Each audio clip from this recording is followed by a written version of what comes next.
If I am a pastor, all my congregation will never be poor. If I am a man of God, I have a church that is big, I will never have a poor person in that church. Do you know why?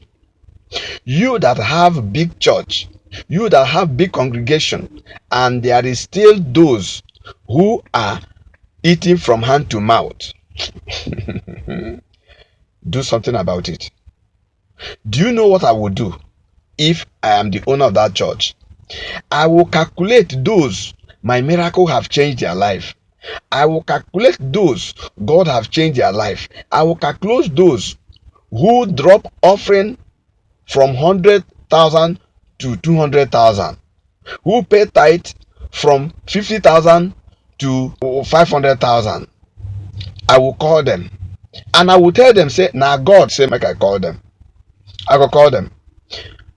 I will call 4 of them come out. Come look inside that church.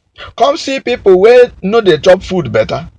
Come look people where I know say they no get money to start their business. I go shout.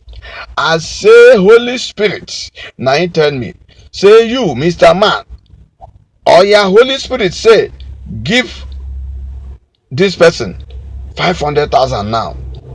Holy Spirit tell me, say, make you, this man, give this lady 500,000 now. And you know, say, as far as the Holy Spirit now talk am, they go do am.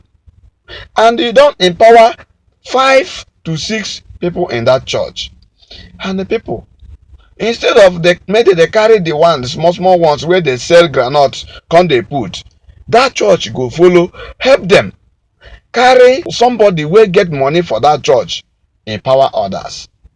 The power of gospel, the power of church, the power of the word of God. Now I dey tell you so. If you want to pay me for this expo wey I give you, call this number on the screen. Make we see another day.